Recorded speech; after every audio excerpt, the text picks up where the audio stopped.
Welcome back to the Chattable podcast, where enrich vocabulary and speak English with pride. Have you ever wondered why, a modern tech CEO sounds like a 14th century fisherman? Right, and a 1950s Ivy League frat boy, all in the exact same meeting. Exactly. It is so weird.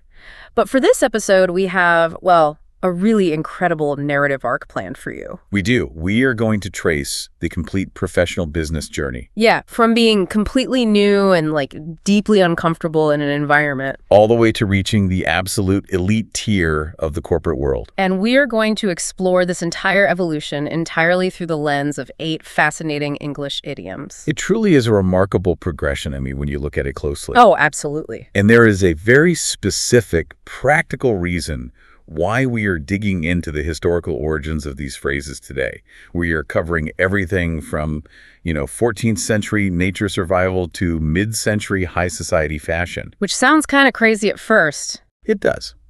But understanding these historical origins, it doesn't just help you memorize a list of vocabulary words. No, not at all. It actually allows you to vividly visualize the language. It helps you master the emotional context of a conversation. Yeah, and ultimately, it empowers you to confidently apply these phrases to your own career or, your own language learning journey. Exactly. Because every major journey begins by stepping into the terrifying unknown. Right. Whether it is a new career, a new language, or moving to a new country, you start with this intense, almost physical initial discomfort. You are completely out of your element. You really are. And our very first idiom describes this exact biological and emotional feeling perfectly. It is the phrase, fish out of water. Oh, this is an absolute classic. The origin dates all the way back to the 1300s. Wow, that old. Yeah, and the imagery is incredibly physical. Think about the biology of a fish. Right, they are perfectly designed for the water. Exactly. A fish is perfectly elegantly designed by nature to swim gracefully in deep, cool water. It belongs there. It thrives there. But the absolute second you pull that fish out of the deep water and drop it onto dry land, it flops around clumsily. It gasps. It struggles just to survive. It is entirely removed from the only environment that makes sense to it. Right. So when we use this phrase metaphorically in the modern world, a fish out of water is a person who feels deeply uncomfortable. They feel clumsy and awkward. Yeah, totally out of place in an unfamiliar setting. We have all had this exact feeling. Oh, definitely. Think about a guy, let's call him Liam. Liam just finished a long run, so he is wearing his sweaty gym shorts and old scuffed-up running sneakers. Okay, I can picture this. But on a whim, he decides to step into an ultra-luxury, high-end fashion boutique on a wealthy street. Oh, no. Right.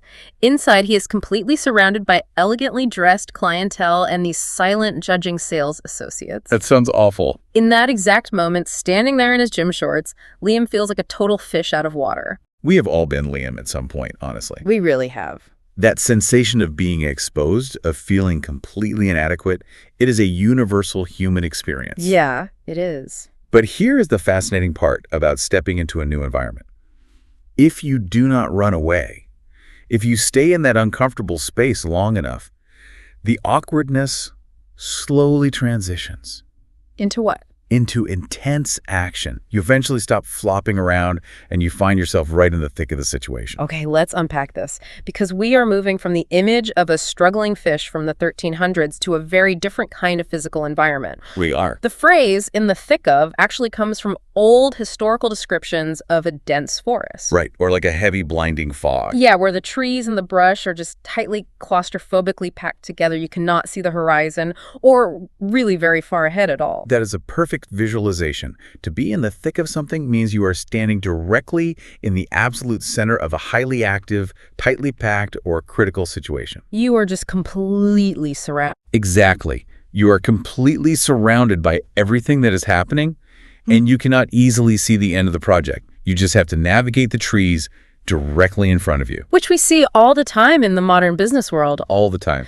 Think about a rapidly growing software company.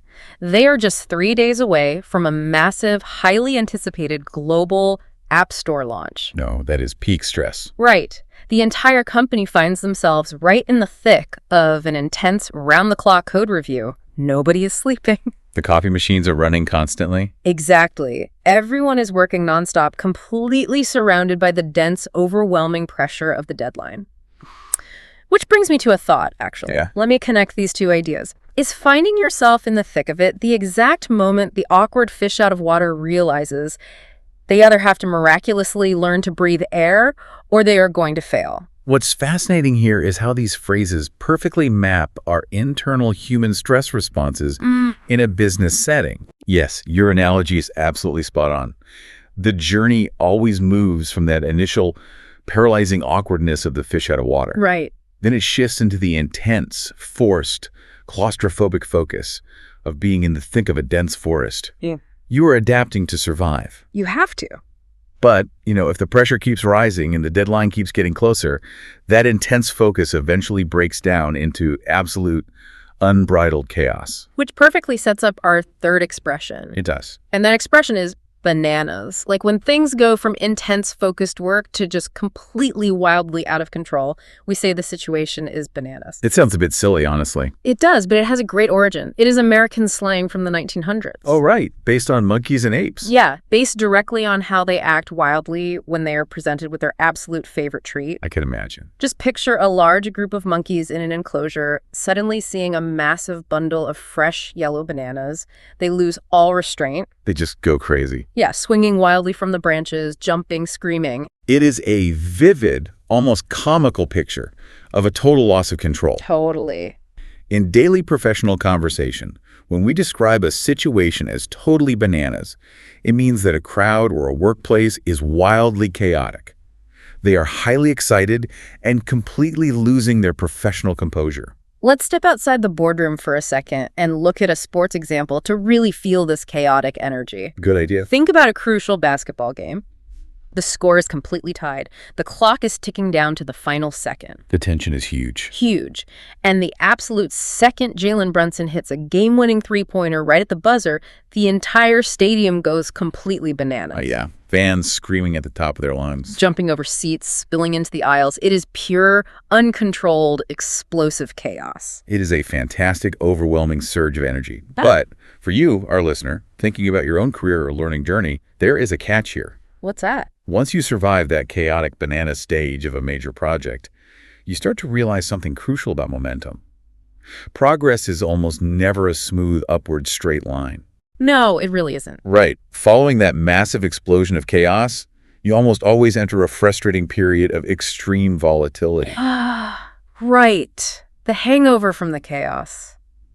And that brings us to our next phrase, which perfectly captures that frustration. Which is? To yo-yo up and down. This phrase comes directly from the classic children's toy. Of course. We all know the basic mechanics of a yo-yo. You drop it from your hand, it falls rapidly down toward the ground, hits the end of its rope, and then it immediately climbs right back up the string. Over and over again, plunging down, shooting back up. Exactly. It is a mechanical, repetitive, and deeply unsettling motion because it never rests. Right. It never stops. So when professionals say that data or consumer prices or even human emotions yo-yo up and down, it means they are highly volatile. They are constantly shifting from a very high start to a very low state. Exactly, and they do this without ever settling into a steady, comfortable rhythm. You see this dynamic in finance and economics constantly.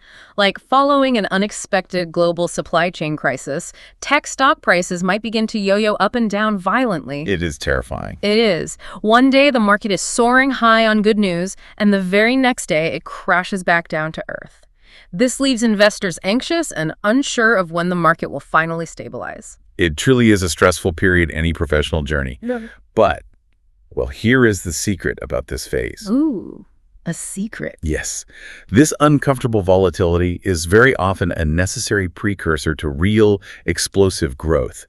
If you can simply survive the dizzying yo-yo phase, you will often enter a completely new phase where you begin to improve by leaps and bounds. Here's where it gets really interesting. I want us to look closely at the stark contrast between these two specific phrases. Okay. The yo-yo is a mechanical, uncontrollable object being yanked around by a string. It is passive. Right. But leaps and bounds represent incredibly physical, intentional, athletic momentum. That is a great point. A leap is a massive, powerful jump through the air, and a bound is a series of rapid, springy, forward-moving athletic steps. It is active. Very active. When a project or a person improves by leaps and bounds, it means they are advancing with massive, rapid, and highly visible momentum. They are exploding forward. Not just crawling slowly and steadily. Exactly. But I have to push back a little here. Oh, Do we actually need that painful, dizzying yo-yo volatility first to eventually force us to grow by leaps and bounds? that is a deeply insightful question. And I think we can connect this directly to the experience you, our listener, might be having with this very podcast right now. With language learning. Yeah, exactly. Think about the intense process of studying a new language. Your daily confidence might absolutely yo-yo up and down. Oh, I know that feeling. Right, on Tuesday, you might hold a great conversation and feel completely fluent. Top of the world. But then on Wednesday, you might forget a basic grammar rule and feel completely terrible about your progress. It is deeply painful. It is. But that exact friction, that struggle, is what forces your brain to adapt. When you finally look back after a few months of that struggle, you realize your comprehension skills are actually growing by leaps and bounds. That is such an encouraging perspective. You just cannot feel the massive progress while you are dizzy from the yo-yo. Precisely. Let's look at a specific professional example of that growth. Imagine a young, dedicated software developer. Okay. Since joining an intensive English immersion program just last month, this young developer's conversational fluency has improved by leaps and bounds. That is huge. It is. The progress is not subtle. It is massive, undeniable, and clearly visible to everyone in the office. And when you finally achieve that kind of undeniable, massive progress, well, the narrative arc of our professional journey has to shift once again. How so? Think about what you have accomplished so far. You survived the shock of the new environment. The fish out of water. Yes. You survived the dense forest and the bananas chaos. You rode out the volatile waves, and you achieved massive, explosive growth. So you are in a pretty good spot. You are. Now, you cannot just sit quietly. It is time to establish dominance. It is time to boldly claim your territory in the market. Which brings us to a wonderfully aggressive phrase, stakeout. I love this one. It has a fascinating historical origin. It comes from early land surveyors and pioneer settlers. When these early pioneers found a valuable, fertile piece of land they wanted to own, they would physically hammer heavy wooden poles, known as stakes, deep into the dirt. Literally staking their claim. Exactly. They did this to officially claim the land as their own territory and to send a very clear physical warning to keep rivals away. It was a highly physical, definitive, and public act of ownership. Yeah. Today, in the modern business world, to stake out a position or a strategy means to boldly, clearly, and publicly declare your specific stance. You are claiming a market segment before your rivals have the chance to take it from you. Exactly. Let's visualize how this looks today without the literal wooden poles. Imagine a young, highly ambitious tech company. They decide they need to stake out an aggressive position in the crowded mobile application market. Very common scenario. Right. How do they do this? They boldly and publicly brand their new time management application as the absolute simplest, most user-friendly tool available anywhere. So they are metaphorically hammering their wooden pole deep into the ground. Yes, they are loudly claiming that specific identity in the marketplace. They are planting their flag for everyone to see. And, when a company or a talented professional successfully stakes out their territory like that, they often begin aiming for the absolute top of the mountain. The elite level. Yes, they aim for the untouchable level. And in the corporate world, this elite, highly prestigious level is often described as a white shoe firm. I love this origin story because it is so deeply tied to specific historical fashion. It really is. The phrase white shoe comes from 1950s Ivy League universities in the United States. Right, the elite schools. Yeah, at these incredibly elite schools, wealthy, upper-class students would wear very fashionable, pristine, white buckskin shoes. Which is quite a statement. It is, because if you think about it, keeping a white suede shoe perfectly clean means you are definitely not doing manual labor in the dirt. Absolutely not. As those specific wealthy graduates grew up, they naturally went on to run elite, powerful institutions on Wall Street. And the name simply stuck to them. Exactly, and eventually to the powerful businesses they built. It became a permanent marker of status. Yeah. So today, a white shoe firm refers to a long-established, highly traditional, and incredibly prestigious professional services corporation. You will very often hear this specific phrase used to describe a top-tier corporate law firm or a premier legacy investment bank. Let's look at an example of an individual reaching this elite tier. Imagine a remarkably talented attorney. After spending years working grueling late nights at a small, unknown boutique firm, this attorney finally accepts a senior partner position at a premier, globally recognized white shoe law firm in Manhattan. Wow, they made it. They have officially reached the absolute peak of corporate prestige. But, well, survival at that elite level is never guaranteed. No, it requires meeting ruthless, uncompromising standards. Which leads us perfectly to the final phrase in our journey, which is cut it. Cut it. The phrase cut it comes from the harsh, demanding world of agricultural harvesting. Right. Imagine a farmer working under the hot sun in a wheat field. The farmer's tool, like a scythe, had to be exceptionally perfectly sharp to successfully cut down the thick crops. It had to be perfect. Right. If the tool was dull, it would not just do a bad job. It literally would not cut the crops at all. It would ruin the harvest. It wouldn't cut it. The standard was absolute. Today, we use this powerful phrase to say that a subpar performance, a weak excuse, or a low-effort product is completely inadequate. It entirely fails to meet the minimum required standards. Exactly. For example, imagine a sports team trying to win a difficult championship. Okay. When you are playing against a top-tier, brilliant rival, playing with just average focus simply won't cut it. You have to be completely dialed in from the very first second of the game. Yes, average effort is a dull tool, and it will ruin the harvest. At the white shoe level of business or the championship level of sports, only the absolute sharpest tools survive. That is exactly right. So what does this all mean? We just traveled an incredible, sprawling linguistic journey together. We covered a lot of ground. We really did. We started with pioneered dirt and wooden stakes. We looked at sharp farming tools in the fields. And we ended up looking at Ivy League fashion and pristine white buckskin shoes. It is quite the evolution. It is. But I have a critical question for you to ponder. Go for it. Is joining a white shoe firm the ultimate mandatory goal for everyone who is staking out their territory? Or is that just one very specific historical flavor of success? If we connect this to the bigger picture, we uncover something quite profound about human ambition. Yeah. It is definitely just one specific flavor of success. Just look at how our corporate vocabulary has evolved over the centuries. Okay. Our oldest, most primal phrases, like staking out land with heavy wood and cutting crops with sharp tools, they were about literal, physical, life or death survival. Right, you had to cut the crop to eat. You had to stake the land to have a safe home. Exactly. But as society advanced and became more comfortable, our idioms shifted. The ultimate goal changed. Yes, it changed from basic survival to acquiring markers of social class and prestige, like wearing spotless white buckskin shoes. Success means entirely different things in different eras of human history. That is a brilliant, layered way to look at it. We have covered a truly incredible narrative arc today. We really have. For everyone listening right now, take a moment to reflect on this journey. We started with the biological awkwardness of feeling like a suffocating fish out of water in a brand new environment. We moved through the blinding, dense fog of being in the thick of it. We survived the bananas, unbridled chaos of a wild situation. We rode the emotional yo-yo up and down without giving up. Exactly. We eventually grew by leaps and bounds. We learned how to confidently stake out our territory.